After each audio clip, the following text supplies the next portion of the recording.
China has once again slammed the U.S. for interfering in its internal affairs. It comes after U.S. Secretary of State Antony Blinken met with Uyghurs who claim to have been detained in internment camps in Xinjiang region. Washington has accused Beijing of genocide against Muslim minority groups, and China says the allegations aim to hamper the country's development.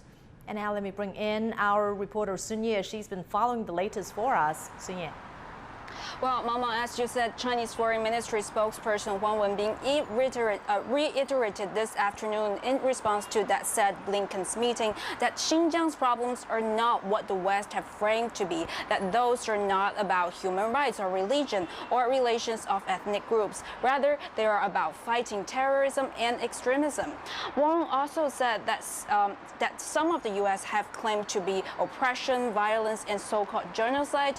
Those things do not exist in Xinjiang. Wang said that those claims are lies that have already been proven wrong by the reality in Xinjiang. He said the fact that Xinjiang has remained peaceful and stable and that people in Xinjiang have been enjoying better lives also show that the attempts to vilify and contain Xinjiang are also unattainable. Let's take a listen.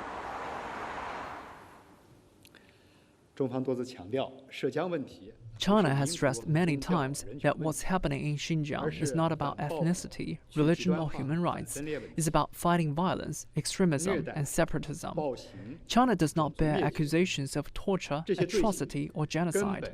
The lies of the U.S. side have been exposed by the prosperity in Xinjiang. The U.S. ambition to curb China's development under the cover of human rights will not prevail. And on a relevant note, on Tuesday, ambassadors and diplomats of African countries who went to Xinjiang for a visit recently shared their first-hand experiences from that region, and some had come out to criticize Western countries for their smearing campaigns on Xinjiang.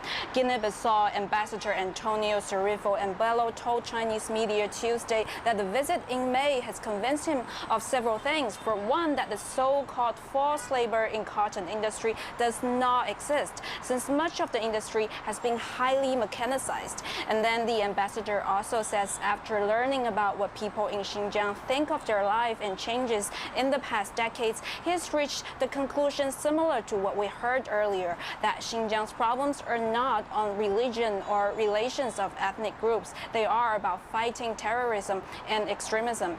The ambassador had said that when he left Xinjiang, he believes that the only fight in Xinjiang is the government's battle against extremists and those planted by overseas separatists in the region.